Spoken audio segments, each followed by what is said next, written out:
dikritik keras oleh Donald Trump. Paus justru memilih diam, tapi tegas. Bukan balas menyerang, Paus Leo XIV memilih satu hal, perdamaian. Ketegangan antara pemimpin agama dan politik dunia kembali mencuat. Kali ini melibatkan Paus Leo XIV dan Presiden Amerika Serikat, Donald Trump. Namun alih-alih membalas kritik, Paus Leo justru mengambil sikap berbeda. Dalam pernyataannya di atas pesawat kepausan saat perjalanan dari Kamerun menuju Angola, Paus menegaskan, ia tidak berkepentingan berdebat dengan Trump.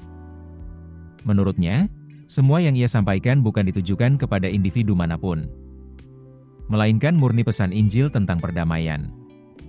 Paus Leo juga menyoroti bagaimana narasi yang berkembang di media seringkali memperkeruh keadaan. Komentar yang muncul, kata dia, lebih banyak menafsirkan, bukan memahami. Padahal, pernyataannya soal tiran yang menghancurkan bumi telah ditulis jauh sebelum kritik terhadap Trump muncul. Namun konteks itu kemudian berubah di ruang publik. Seolah-olah ia sedang menyerang Presiden Amerika. Paus pun meluruskan, ia datang ke Afrika bukan sebagai tokoh politik, melainkan sebagai pemimpin spiritual.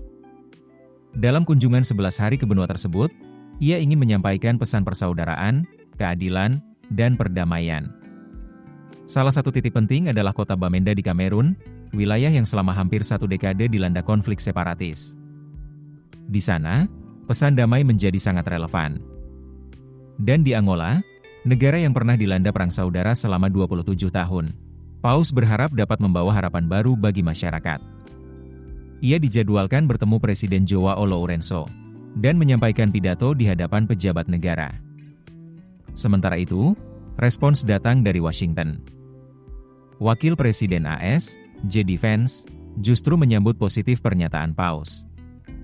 Ia mengatakan bahwa narasi konflik seringkali dibesar-besarkan, padahal realitasnya jauh lebih kompleks. Vance juga menegaskan bahwa Paus menjalankan perannya sebagai penyampai nilai moral. Dan pemerintah, menurutnya, berusaha menerapkan prinsip tersebut di tengah dunia yang kacau. Namun sebelumnya, ketegangan sempat memuncak.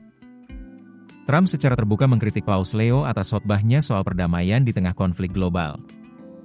Ia bahkan menuduh Paus bersikap lunak terhadap kejahatan. Di sisi lain, Paus Leo tetap konsisten. Ia menolak penggunaan agama sebagai pembenaran perang. Bahkan, ia secara tegas menyebut ancaman penghancuran peradaban sebagai sesuatu yang tidak dapat diterima. Kini, dunia melihat dua pendekatan berbeda. Di satu sisi, kekuatan politik. Di sisi lain, suara moral dan spiritual. Pertanyaannya, apakah pesan perdamaian masih bisa didengar di tengah dunia yang terus bergejolak? Atau justru akan tenggelam dalam konflik yang semakin besar? Keputusan bisnis terbaik datang dari data, bukan tebakan. Mudah berlangganan Business Insight dengan subscribe with Google.